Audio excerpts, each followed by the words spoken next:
میں پاکستان میں اس چینل کو دیکھا جا رہا ہے تو مقصد خدا کے کلام کی آواز زیادہ لوگوں تک پہنچے اور بہت سارے لوگ خدا ان کے زندہ کلام سے مستفیض ہوں، برکت پائیں۔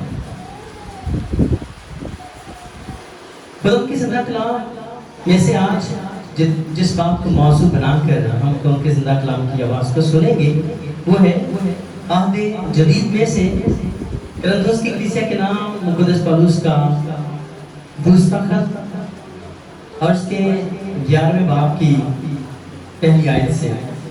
میں چاہتا ہوں ذرا دوبارہ چند آیات اب دھیان سے توجہ سے سنیں۔ عہد جدید میں سے کرنتھوس کی کلیسیا کے نام مقدس پولس کا دوسرا خط اور 11ویں باب کی پہلی آیت مقدسہ سے، جس میں اس طرح سے لکھا ہے، کاش کہ تم میری تھوڑی سی بے وقوفی کی برداشت کر سکتے۔ ہاں تم میری برداشت کرتے تو ہو، مجھے تمہاری بابت خدا کی سی غیرت ہے کیونکہ میں نے ایک ہی شوہر کے ساتھ تمہاری نسبت کی ہے تاکہ تم کو پاک دامن کنواری کی مارے مسیح کے پاس حاضر کرو۔ لیکن میں ڈرتا ہوں کہیں ایسا نہ ہو کہ جس طرح سانپ نے اپنی مکاری سے ہوا کو بہکایا، اسی طرح تمہارے خیالات بھی اس خلوص اور پاک دامنی سے ہٹ جائیں جو مسیح کے ساتھ ہونی چاہیے۔ کلام خدا کے پڑھے اور سنے جانے پر خدا ان کی پاک برکت ہو۔ کلام خدا میں مقدس پولس ایک ڈر کو بیان کرتے ہیں، مجھے تمہاری بابت ڈر ہے۔ اور ڈر کیا ہے؟ کہیں ایسا نہ ہو کہ جو محنت ہم نے تم پر کی ہے تمہارے اس وقت سے ضائع ہو جائے۔ مقدس پولس کلیسیا سے، خدا کے لوگوں سے، خدا کی جماعت سے مخاطب ہیں۔ خداوند کی کلیسیا جو خداوند کی دلہن ہے، خداوند کی بیوی ہے۔ مقدس پولس کہتے ہیں مجھے تمہاری بابت خدا کی سی غیرت ہے کیونکہ میں نے ایک ہی شوہر سے تمہاری نسبت کی ہے، اور وہ شوہر کون ہے؟ خداوند۔ تمہاری نسبت کی ہے، تمہاری منگنی کی ہے، تمہیں ایک رشتے میں قائم کیا ہے۔ تمہارا شوہر خداوند اور تم جو اس کی کلیسیا، تم جو اس کے لوگ ہو، تاکہ تم کو پاک دامن کنواری کی مارے مسیح کے پاس حاضر کرو۔ یاد رکھیں بیوی بھلے نبی کی ہو، رسول کی ہو، بچے بھلے نبی کے ہوں یا رسول کے ہوں، آپ کسی کے لیے بھی یوں نہیں کہہ سکتے کہ ان کے لیے گرنے کا کوئی خدشہ نہیں ہے، وہ نہیں گر سکتے، نجات سے باہر نہیں رہ سکتے۔ کلام خدا میں ایسی بہت ساری مثالیں پائی جاتی ہیں کہ جس میں خدا کی برگزیدوں کے ساتھ جو خونی رشتے کے لوگ ہیں وہ بھی بھٹک گئے۔ خود خدا کے زندہ کلام میں پہلی عورت حوا کی بابت بیان کیا گیا کہ کس طرح سے حوا ابلیس کے بہکاوے میں آئی اور گر گئی۔ نہ صرف خود بلکہ آدم بھی گر گیا اور انہی کے باعث تمام نسل آدم گر گئے۔ آج اسی گراوٹ کا سبب ہے تمام نسل آدم جو بھی آدم میں پیدا ہوتے ہیں وہ گناہ میں، اس موروثی گناہ میں پیدا ہوتے ہیں۔ اسی سبب سے وہ خدا کی جلال سے محروم ہیں، اسی سبب سے موت بلکہ ابدی موت میں پیدا ہوتے ہیں، سوائے ان کے جو نئی پیدائش لے کر نیا مخلوق بن کر مسیح کے وسیلے خدا میں پیدا ہوئے۔ ان کے علاوہ سب کے سب موت میں سانسیں لیتے ہیں اسی آدم کے فرزند ہونے کی وجہ سے۔ اور کلام خدا میں لکھا ہے جیسے آدم میں سب مرتے ہیں ویسے سب مسیح میں زندہ کیے جائیں گے۔ جو ایمان رکھتے ہیں، جو ایمان میں قائم ہیں، وہ سب کے سب ان کی بابت لکھے وہ موت سے نکل آتے ہیں اور ہمیشہ کی زندگی کے وارث ہوتے ہیں۔ ہم نے قرآن کی زندہ کلام میں سے پہلی تلاوت میں سنا